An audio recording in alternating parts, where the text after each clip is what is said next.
make up answers. So how's your I'm gonna make you do this. Come on. Ooh. Introduction. Ooh. so how's your day so far? My day has been wonderful. I mean, any day I get to be in the same room with Eddie Lacy is a good day. I'm a shareholder, so. I got a shirt, and I got it signed. So. Dude, okay, no, I'm not answering any questions for you. Okay. No. We'll that. just Interview's leave over. it. That's it, done, pack it up. Well, I think, actually, I have Eddie's signature at home. Yeah, I think I have Eddie. I have wanted Eddie. Eddie Lacy's autograph, but I didn't get it, unfortunately. I was too slow. Eddie or Haha, either one. I'd be Yeah. happy. So, how did all the job fair start? So I want to make sure we're talking about the same thing. So you're talking about the job fair that happened yesterday. Yep. Okay. So that started last year. And it was a result of me talking with local business people at career fairs who were talking about how hard it was to get people. They were looking for summer work. They were trying to find employees and struggling. And so I said, well, let's put on a hiring fair, a job fair. And I thought we'd get, 10, 12 businesses, stop by. We had 30, I think we had 35 last year. And they all said it went really well. They appreciated it. It was just an hour, so it's really short and sweet, not a big time investment for them. And they appreciated it. So I brought it back this year.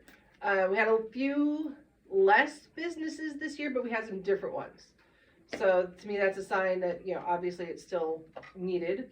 The businesses I talked to yesterday all said that they had, people talking to them, people interested in, a couple applications were turned in even yesterday. So yeah, it's literally just helping businesses connect to the student workforce and trying to make that a little bit easier for people. Can you list off a couple of the businesses that were there yesterday? So yesterday we had everything from the YMCA to Culver's to Charter Next Gen to Burnix to the Bong Museum, Superior Public Museums. We had a little bit of everything. Swanstrom Tools. So who all organizes this and why? It's me.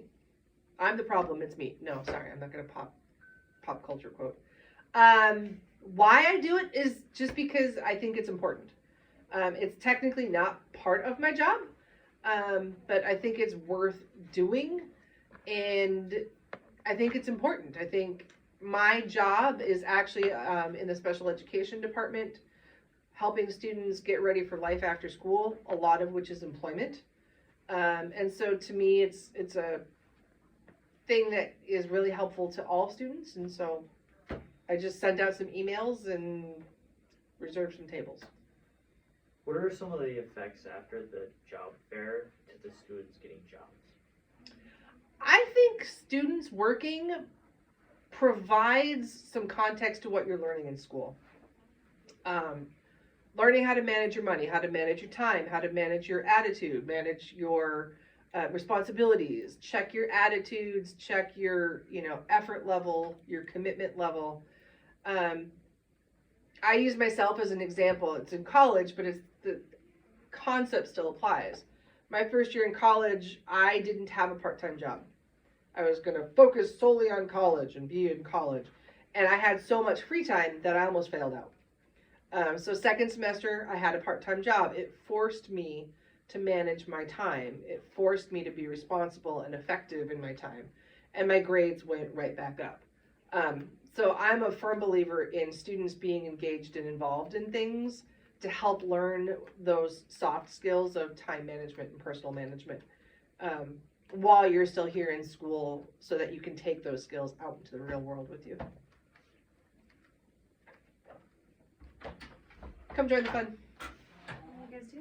They're interviewing me for the paper. I know. So come on in, you can critique my speaking. That's flattering.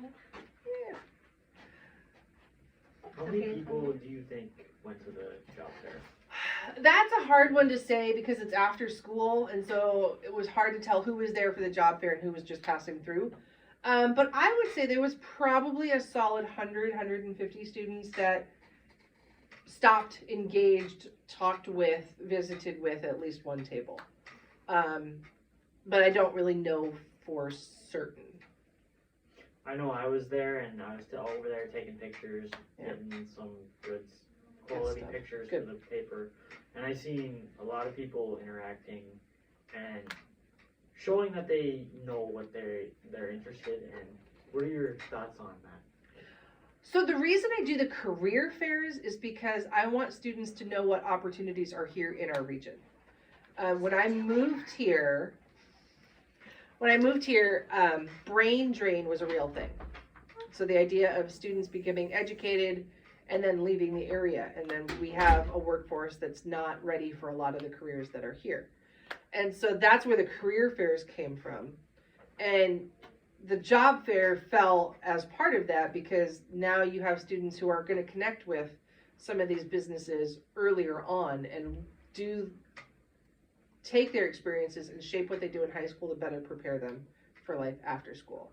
So like the YMCA was there. If you're going into careers in healthcare or childcare, working at the YMCA day camp or working as a lifeguard or working in any of those kinds of jobs, great background experience for any careers that you're going to go to in education, childcare, healthcare. Same thing with Burnix. Yep, it's a labor job. You're stocking, you're doing that kind of stuff, but it's getting out, making connections in the community, seeing what's out there, being active, getting engaged with things, learning people, learning what's out there. So every job is going to help you with things later on down the line. It's about networking and experiences. So what do you think is like the toughest job in the district area to kind of manage? What would you think is like the toughest job to be hired at?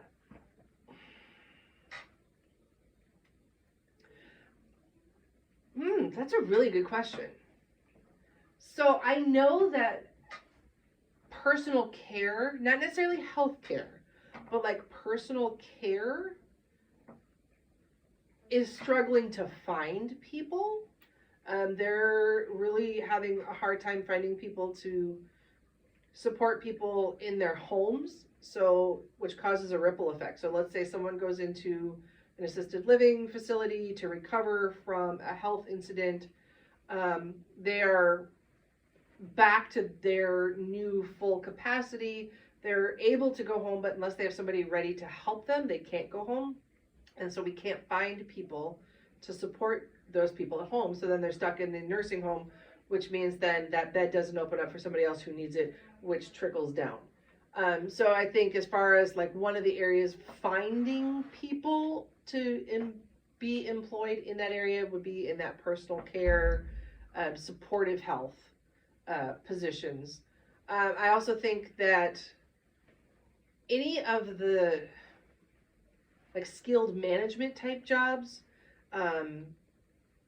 are probably struggling because that group is aging out. The average population of our county in particular is definitely trending towards that retirement age.